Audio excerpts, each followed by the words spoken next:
Aaron Burnett, and out front tonight, we begin with breaking news. We have new details about al-Qaeda's role in the deadly Benghazi attacks that killed 4 Americans. According to a senior U.S. law enforcement official, 3 or 4 Yemeni men from al-Qaeda took part in the terrorist attack on the American consulate in Benghazi last September.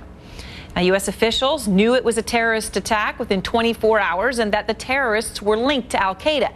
But it is only now, nearly 8 months after the deadly assault, that we're finally learning some details. CNN's Pentagon correspondent Barbara Starr is out front with the latest. And obviously, Barbara, specifics here that there are 3 or 4 men, how they were related, what they were doing with al-Qaeda. Why are we just learning this now?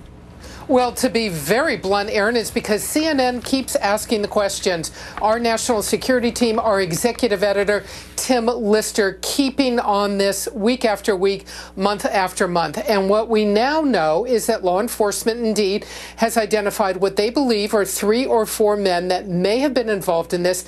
Not just al-Qaeda, as you just pointed out quite correctly, but al-Qaeda from the Arabian Peninsula. That's al-Qaeda in Yemen, one of the most dangerous al-Qaeda affiliates.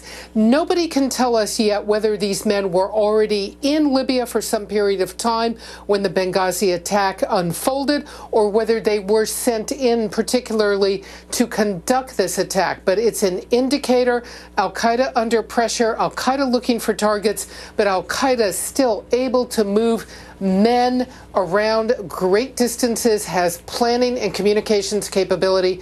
It's something that should worry everybody, Aaron. Absolutely, Barbara. And as everyone's tried to figure out, where these men came from, according to the source that you and Tim have been speaking to, these men were identified and traced back at least part of their trip to northern Mali, where the trail apparently, I understand, went cold. So what do they really know about these guys, where they are? Right. I mean, they don't know we don't believe they know where they are right now. But let's go back to what you were just saying.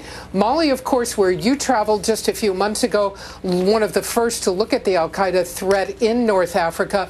Viewers should remember that you were pointing out a good deal of this. Mukhtar Belmokhtar, one of the key al-Qaeda jihadist-related leaders in North Africa, in Mali. It is believed these men in the Benghazi attack may have communicated with him. That goes back to the central point, Aaron. You now have an al-Qaeda network spread not just across North Africa, but with possible connections back to Yemen, back to Pakistan.